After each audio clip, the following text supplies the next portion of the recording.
How's it going? It is Saturday today, which means that it's Parkrun day yet again, and today we are off to the southwest to Street Parkrun. The Street Parkrun is located right next to Glastonbury in the town of Street, and the Parkrun is located at the Strode College Sports Centre and the fields that surround it. So it's basically a 3-lap course which is made up of 2 fields, and it is all off-road, so it's all on grass. So in the winter months you definitely need trail shoes if you want to get a good time.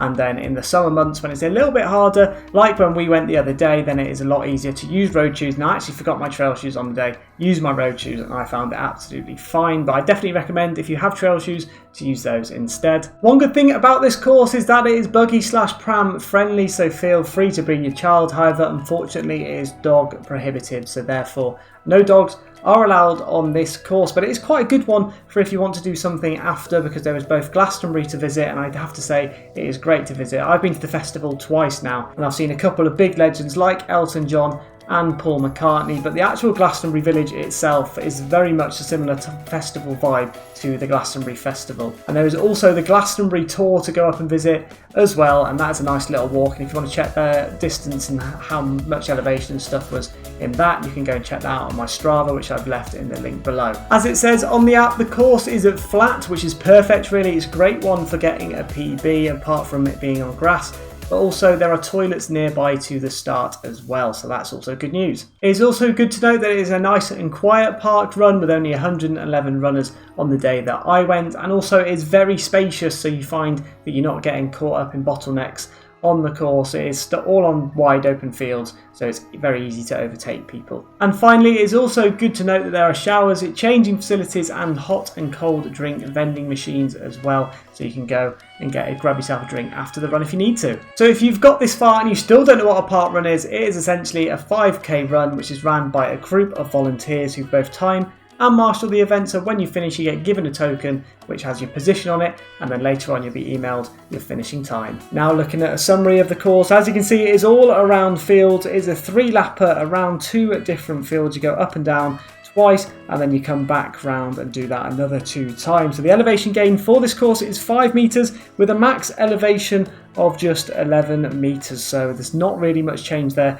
in gradient at all, giving us a perfect opportunity to get a PB. And now it's time to take a look at the course in a little bit more detail then. So you're going to start off here right by the tennis and basketball courts, make your way south before turning right and then doing another sharp 90-degree left-hand turn. You then make your way all the way down to the bottom end of field 1, make a left turn again, and then it is a long straight all the way into field 2. This bit in the section is gravelly, and also when you're on your second and third laps, you do need to be careful of other runners through that central part. Then once you get to the end of field 2, you're going to turn left, head your way all the way up to the top side next to the Old Rhine River. You then turn left, you run against that, but you don't actually see it because there is a hedge down at that far side. Then it's another quick left 90-degree bend all the way to the centre of the field. You then do a U-turn, head your way back up north to the end of the field, turn left again, go all the way to the northern side of field 2, you turn left, head your way all the way back down to the bottom of field 2, you turn right, back through that bottleneck section, turn right again in field 1, all the way up to the top, turn left, and then you head your way back to where you started. You're going to do that another 2 times, and then right at the end, instead of turning left and going back around the court, you're actually going to go straight ahead and to the finish line, which is located just here. So it is a fairly simple one. There's marshals all over the shop as well, so you're not going to get lost. And like I said before, it's really flat everywhere as well. There's not really anywhere where I need to point out any elevation. So now we know the course, let's have a look at some incredible records which have been set at Street Parkrun. So the fastest male was Harrison Brown with a time of 15 minutes and 48 seconds, and the fastest female was Sophie Nichols with a time of 17 minutes and 23 seconds. Both incredible speed, and the average number of runners usually at this park run is around 98, so like I said earlier, a quiet park run with the average time being 29 minutes and 49 seconds. And now some slower stats. That is my GoPro stats. So I've now done 41 park runs. This is going to be my 42nd at 26 different locations. This will be my 27th location. My best finish position was 4th position, which was at Zielony Jar in Poland. And then my fastest times range from Summerdale Pavilion down to 5 Arches, from 22:32 being my fastest time to my 5th fastest time being 23:25. So we're going to try and aim to beat that one to knock 5 archers off that leaderboard. So we're finally at the section that you have all been waiting for. We are about to start off the run. So it's a beautiful day today, sunny skies. You can see a little bit of cloud, but not really much cloud either, so the sun cream was on. Also, you get incredible views of Glastonbury Tor just behind us as well between the trees, so definitely make sure to check that out after the run. I think you might be able to see it on the thumbnail. I should have done a picture with the street park run sign, and in the distance you can see Glastonbury Tor up on the top of the hill. So the run director went through all of the different milestones, all of the different achievements, went through the course, and we are getting ready to set off. So we'll be going in 3, 2, 1, we are off, and here we go. Let's see how we can get on today. It's a flat course, so it's a potential PB sort of time, so we can at least try and beat 5 archers of 23:23 and get onto that leaderboard. But as you can see, quick start, not had to get stuck really behind people. I know we're behind a couple of people right now that we do want to overtake, but after you've done this left turn now, it opens up a lot more, so you can slip past them on the left or that right hand side. You can see it's just really spacious course, to be honest, so it doesn't matter how busy it is on the day. It's unlikely that you're going to be waiting behind people. We are now making our way to the far end of field 1 before we're going to be turning left. So there we go, we're around that first left hand bend, heading our way towards field 2. It's that long straight, and you can see some people as well that were in the distance just before we did that turn that have incredible starts. I think the fastest time was in the 16 minutes, so I don't understand how people do it. It's crazy. And now we are making our way into field 2. So this is the bottleneck bit where you can't really overtake. You can fit probably about 2 people alongside each other on each side, so you can potentially overtake, but I wouldn't risk it because it's only about 10-15 meters of that, and then it widens out again and you can overtake a lot easier. So I'll risk tripping someone up just to get an overtake on that section. That is the end of field 2. Turning left now and heading our way down the long side of field 2 to the far end. We've currently done half a kilometre and it's a time of 2 minutes and 17. So we've had a good start, and that is potential leaderboard speed. So we just need to keep this up now for the rest of the run.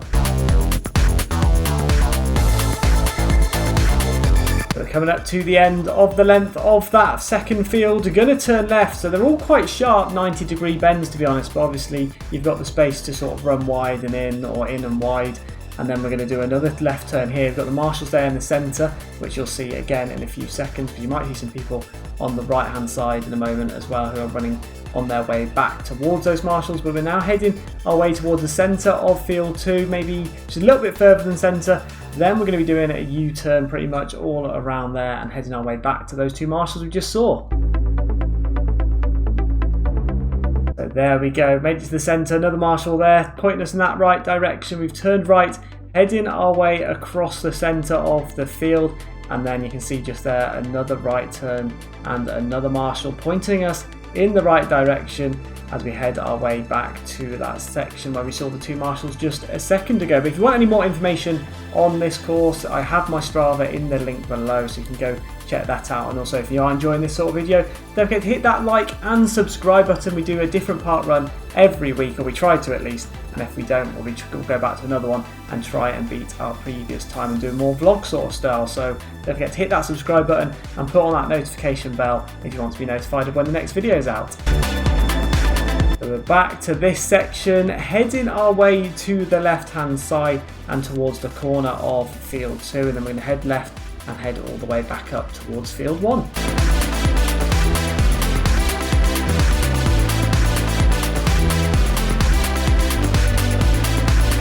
So that is the length of field 2 done. Marshall's pointing us back towards this bottleneck, so that was where we cross over now to field 1. Also be careful with your footing as well, because there can be little divots and sort of, not rabbit holes, but little like little divots in the ground, which you need to keep your eyes out for as well, so you don't twist your ankle or whatever, especially when you get more and more tired as the run goes on. I find that you might lose your footing a little bit, so keep your eyes on the floor as well as in front of you and you should be okay. But we're now back onto field 1, heading our way to that far corner before we'll turn left and head back to where we started. So that is the final marshal. We're going to turn left now and just in front of us is back where the basketball and tennis court is, and we're going to turn left again there, and you'll notice that is where we started. We're now heading into lap 2. So we've done our first lap in probably just about 8 minutes, so 8:16:24. We may just be a little bit behind time, so we might have to start picking up the pace if you want to try and get on that leaderboard. Or maybe not, actually. 7 minutes 40 seconds, and that is lap 1 complete. So we are just... Oh, it's going to be a close one again. Every week recently it's been really close to that 23:25 time. So we're going to have to just keep this pace going, and maybe a sprint finish at the end might push us past 5 arches.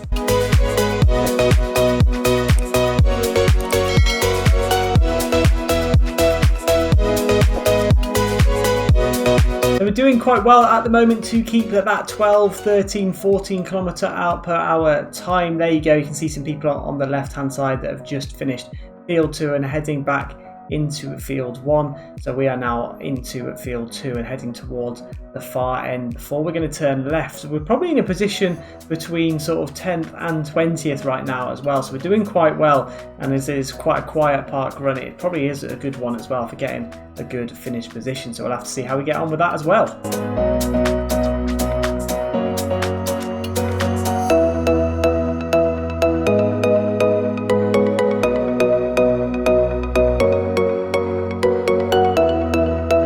We have just hit 2.5 kilometres with a time of 11 minutes and 10 seconds. So it is looking good if we do want to get onto that leaderboard. If we duplicate that exact time, we will get a time of 22 minutes 20. So that would be definitely on the leaderboard and potentially our fastest time ever. So we'll have to see if we can keep that pace up. I don't think we can. We are dropping off from the 13-14s to the sort of 12-13s now. So it is slightly slower than our previous lap, but that's all good. We managed to, if we can keep at this pace, we will still make our way onto that leaderboard, so we just need to keep this up.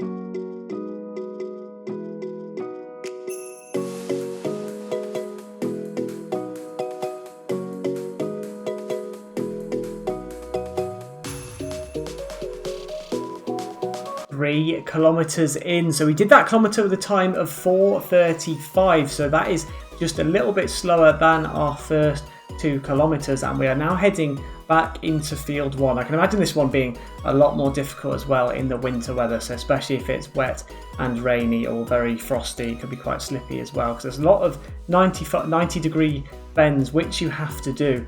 But I'm guessing you're going to have to be a lot more careful doing those bends in the winter months, as it will get a lot muddier. And I believe this is a school field as well, so I don't know how often the school children do use this field, but if they're using it fairly often for football and other activities like that, then it's just going to churn up the grass more and more in the winter months. So definitely be more careful if you come in the winter.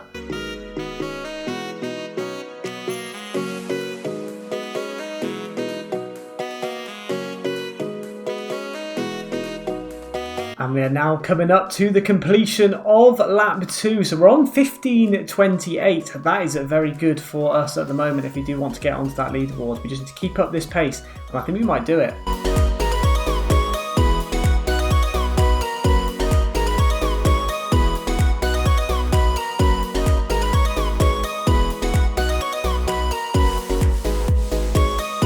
So that is the bottleneck done for that last time from field 1 into field 2. So this is the last time we have to do field 2, and then it is a straight finish towards the end of the finish line. So we're at 3.8 kilometers, 17 minutes 25 seconds. The sun is still blazing.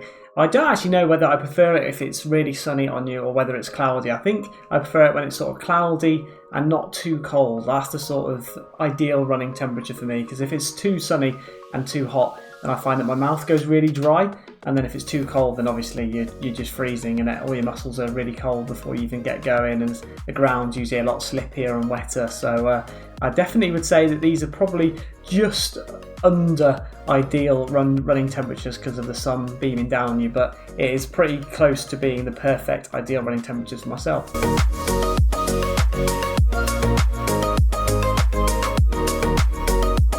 So we're at 4.1 kilometres. That last kilometre was a time of 4:44, so that was actually slower than our third kilometre, but I always find the third and fourth are the slowest of the two. So now this is the last kilometre to go, and hopefully once we get to that finish line we can start to pick up the pace a little bit. I think we're currently in 14th position. Maybe if we go past him then we will be into 13th, which can be unlucky for some. Hopefully it is not unlucky for us today, but we are moving across into 13th position. The two in front of us, I believe we are about to lap, so I don't think that we're going to gain any position on them, but we're heading around now. This is the final time we'll see this volunteer, so thank you very much. Back across the field, across the centre, see that volunteer, and then it is the final half of field 2.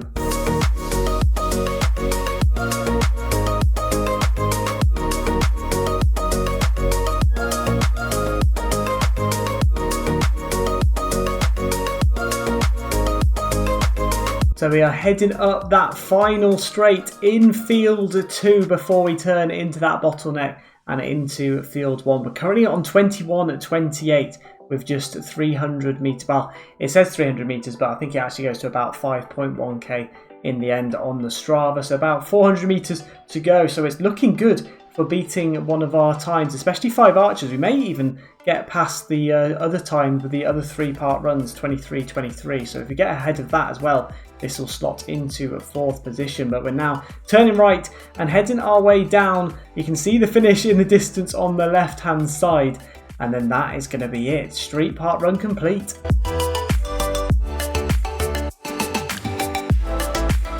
And we're heading our way towards that final straight. I actually remember asking the volunteer here on that right hand side whether this was the final straight or not, as I wasn't 100% sure on the course. She let me know it was, and there we go. You can see the pace. That bottom right hand corner has gone up to 17 kilometers per hour as we sprint towards the end. It's currently on 22.55. I think we're going to even beat 24 minutes here, so we get that final overtake here, sprinting towards the end.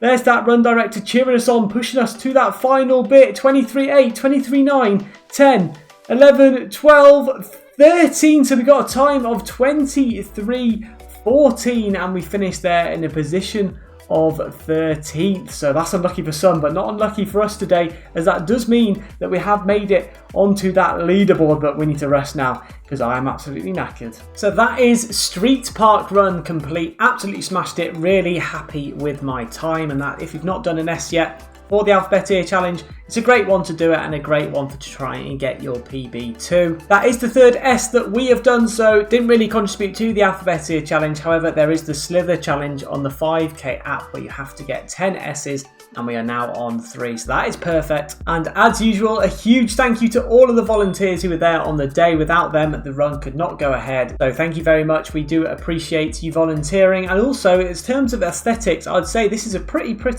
park run, to be honest, because you can see the Glastonbury tour in the distance. It was a perfect day for it as well, really sunny. I can imagine on a wet day it being a lot more miserable, and there's also quite a lot to do after, so you can go into the town of Street or the town of Glastonbury, and I definitely recommend visiting Glastonbury because it is pretty much like the festival, like I said at the start. It's got all the cool different crystals and things like that, and loads of really nice cafes you can try out too. However, even though it is a great one for a PB, there are obviously some pinch points which we need to go through now. So you obviously have the fact that it's grassy, because that can get muddy in the winter as well, so that will definitely slow you down. You also have the 90-degree bends. I feel there's quite a lot of 90-degree ones, and one U-turn as well, so that is also going to be the second thing that slows you down. And apart from that, to be honest, I don't think there was any other issues because it wasn't too busy, so you're able to overtake people, you weren't getting caught behind people, and then also it wasn't too hilly either, so no issues with that one either. And as usual, we're going to go through a quick couple of tips and tricks for anyone that is thinking of attending. So in terms of transport, we'll start off with public transport. If you want to get there by train, you can get the train into Castlecarry station, and then from there it is about a 22-minute drive, so you're probably going to have to get a taxi from there, because I don't really think there's any buses that are easy to get from that Castlecarry station to Street Park Run. And then there are 2 bus stops which you can get from a variety of different places like Wells, Glastonbury, etc. And the first one is Glaston Road North, and the second is Glaston Road South, both about a 5 to 10 minute walk from there to the start. And then finally, if you want to drive to the park run, there is plenty of parking, 320 spaces to be exact, and with only 100 odd people running, you're never going to not get a spot. The way you can park is Strode College Sports Centre car park. And like I said, loads of spaces. It can be quite complicated getting to this car park, so the Parkrun website for Street Parkrun I will leave in the description below, and if you click on there, there's a course section and it's got some tips and tricks again there on how to get there. And then finally, if you enjoy a post-Parkrun coffee like I do, then you can go and head over to the Strode Theatre Cafe, which is located just here, and it is not that far from the start/finish line, so that's great. And now we are moving back to my GoPro stats. So as you can see, we have now done 42 park runs at 27 different locations. My best finish position stays the same, as we got 13th at Street Park Run. However, it does manage to slip onto the leaderboard Street Park Run in 4th position there, so it's my 4th fastest time with a time of 23 minutes and 14 seconds, knocking 5 archers off of the leaderboard, which was sat in 5th. And now Chipping Sodbury, Alexandra and Severn Bridge are all on the brink of dropping off the leaderboard as well, if we do manage to beat 23-23. So I hope you all enjoyed this video. Again, this was Street Park Run, and if you do have any more tips and tricks, or you are local to this park run, do make sure to let us know of any more tips and tricks in that comment section below, and I'll try and pin it up to the top. And also don't forget to let us know as well if I have made any errors with what I have said too, as I may have misread or heard something. But if you like me and you do enjoy another park run video, you can go and check out last week's one, which was at Severn Bridge Park Run. Again, a very quick one. As you saw, it was on the leaderboard. Or you can go and check out my worldwide park run playlist, where all of the park runs which I've done so far are situated in here. So that is going to be it. If you did enjoy, don't forget to hit that like and subscribe button. Next week we are heading off to Bath Skyline Park Run, which is going to be a lot harder than Street Park Run. A lot more hills and a lot more different terrain. So I hope you all enjoyed, and I'll see you all in the next one.